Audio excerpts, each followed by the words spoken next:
Oke, Assalamualaikum warahmatullahi wabarakatuh. Kami dari kelompok 5 yang akan membahas mengenai sumber dana untuk pembiayaan pembangunan. Kelompok kami terdiri dari Dinda Rodotul Jannah, Hasanah Putra Liadi, Hanifah Nur Aprilia, dan saya sendiri Zulizar Pratama. Next, Nop. Baik, di sini saya akan menjelaskan sumber dana untuk pembiayaan pembangunan. Pembiayaan pembangunan, usaha pemerintah dalam menyediakan dana untuk membiayai pembangunan melalui APBN atau APBD dengan cara menutup defisit anggaran. Implikasi pengertian ini adalah bahwa pemerintah melakukan usaha untuk menutup defisit anggaran untuk membiayai pembangunan dari sumber utang dan non-utang. Pengertian ini memiliki implikasi bahwa pemerintah menyadari pembiayaan pembangunan tidak cukup hanya dari APBN atau APBD saja, juga harus melibatkan aktor lain di luar pemerintah bahkan asing. Berikutnya, mobilisasi sumber dana pembangunan tersebut dapat diperoleh dari sumber dana dari dalam negeri maupun luar negeri.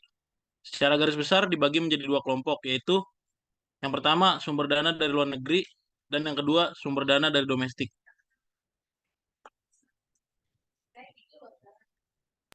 Yang selanjutnya itu ada sumber dana dari luar negeri. Sumber dana dari luar negeri. Yang pertama itu ada pinjaman hibah. Pinjaman hibah adalah setiap peminjaman negara baik dalam devisa atau devisa yang dirupiahkan, rupiah atau dalam bentuk barang atau jasa yang diperoleh dari pemberian pinjaman luar negeri harus dibayarkan kembali dengan persyaratan tertentu. Jenis-jenis pinjaman luar negeri ada beberapa. Yang pertama itu pinjaman lunak. Pinjaman lunak adalah pinjaman yang masuk dalam kategori ODA yang berasal dari suatu negara lembaga komersial yang ditunjukkan untuk membangun ekonomi, untuk meningkatkan kesejahteraan sosial bagi negara penerima dan memiliki kompeten hibah. Yang kedua itu ada fasilitas kredit ekspor. Fasilitas kredit ekspor itu adalah pinjaman komersial yang diberikan oleh lembaga keuangan atau lembaga non-keuangan di negara mengekspor yang dipinjam oleh lembaga pinjaman kredit ekspor. Contohnya itu untuk UMKM.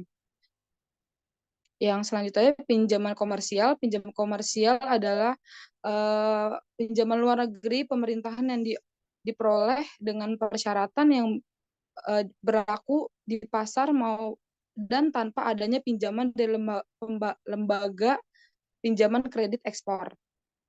Selanjutnya pinjaman campuran kombinasi. Pinjaman campuran kombinasi ini ada dua unsur. Yang pertama itu lebih terdiri dari pinjaman hibah, pinjaman lunak, dan pinjaman komersial.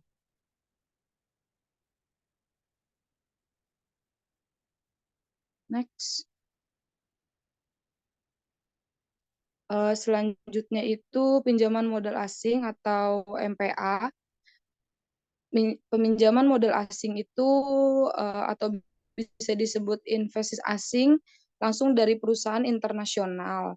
Biasanya dengan kantor pusat di negara maju, dan penanaman modal asing jenis pada bidang-bidangnya itu misalkan kayak perkebunan, pertambangan, perikanan. Yang kedua itu penanaman modal asing tidak langsung atau investasi tidak langsung. Itu biasanya kayak seperti saham atau obligasi. Ya, sekian. Lanjut oleh Zulizar. Oke, saya akan menjelaskan pada sumber dana dalam negeri. Sumber dana dalam negeri dibagi menjadi dua, yaitu mengenai pendapatan dan tabungan pemerintah. Pendapatan dan tabungan pemerintah itu sendiri ialah penghasilan ataupun pendapatan yang diperoleh dari jenis pajak maupun non pajak yang ditarik dari masyarakat. Nah, sedangkan untuk tabungan swasta atau tabungan swasta dari masyarakat ini sendiri adalah tabungan ataupun bentuk simpanan yang dilakukan oleh masyarakat yang disimpan di bank konvensional atau bank nasional. Entah itu dalam bentuk tabungan maupun dalam bentuk simpanan berjangka. Ya. Next. Ya, berikut adalah rincian sumber pendapatan pemerintah ataupun dana dalam negeri. Bersumber dari ada dua, pajak dan pendapatan nasional bukan pajak. Untuk pajak sendiri dibagi dua lagi, ada pajak dalam negeri dan pajak perdagangan internasional. Dimulai dengan pajak dalam negeri terdiri dari pajak penghasilan, pertambahan nilai dan jasa, pajak atas penjualan dan barang mewah, pajak bumi bangunan, pendapatan dan dari cukai, dan lain hal. Untuk pajak perdagangan nasional, ada biaya masuk dan biaya keluar. Untuk pendapatan nasional bukan pajak, terdiri dari pendapatan sumber daya alam, pendapatan dari kekayaan negara, dan pendapatan PNBP. Itu rinciannya pasti migas dan non-migas. Next. Oke, di sinilah data penerimaan pendapatan dari dalam negeri yang diambil dari tahun 2020 sampai 2022 bersumber dari Badan Statistika Nasional. Dijelaskan bahwa di sini berisi adalah nominal-nominal pajak penghasilan sampai pajak non pajak yang telah didapatkan oleh Indonesia selama kurun waktu kurang lebih 2 tahun. Dari laporan bagan ini kita disimpulkan bahwa menurut Kementerian Keuangan menunjukkan bahwa pertumbuhan ataupun pencapaian kita mencapai 49,8% dengan nominal sekitar 764,4 triliun.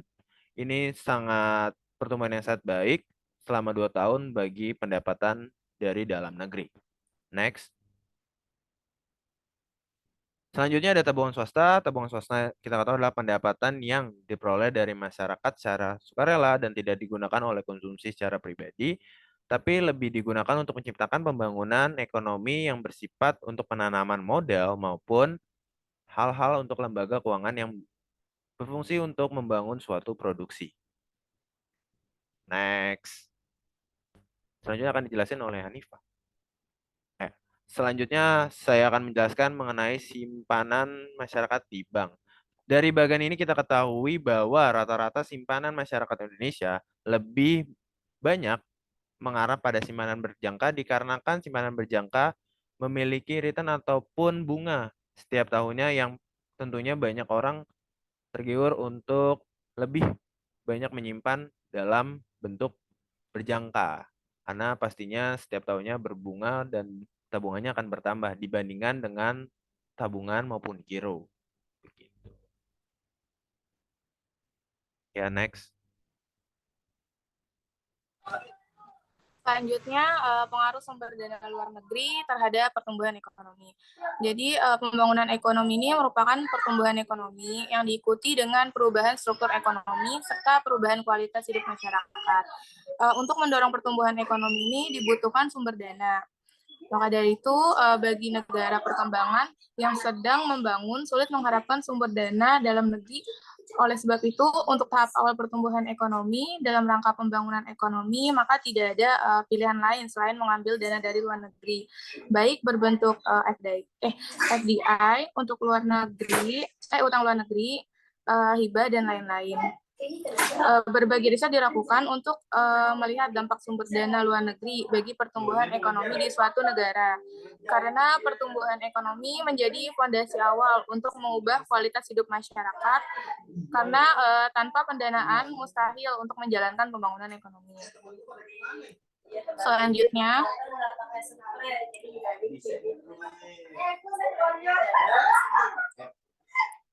Selanjutnya, untuk memperkuat di sini ada teori Purnomo. Untuk efek mikronya itu bahwa utang luar negeri itu pada dasarnya memberikan rate of return bagi pendonornya sebesar 10% dari dana yang kucurkannya. Lalu untuk efek makronya, utang luar negeri ini hanya sedikit mempengaruhi produktivitas faktor produksi dan mengurangi tabungan domestik. Tidak ada bukti cukup kuat juga utang luar negeri itu meningkatkan pertumbuhan ekonomi dan utang luar negeri akan menjadi efektif bagi program pementasan kemiskinan. Apabila dialokasikan untuk memberikan subsidi pada barang dan jasa yang banyak dikonsumsi masyarakat miskin untuk membiayai secara kontinu program-program pementasan kemiskinan dan mendanai riset-riset pertanian. Selanjutnya. Oke, sekian presentasi dari kelompok 5. Kurang lebihnya mohon maaf. Wassalamualaikum warahmatullahi wabarakatuh. Waalaikumsalam warahmatullahi Waalaikumsalam warahmatullahi wabarakatuh. wabarakatuh.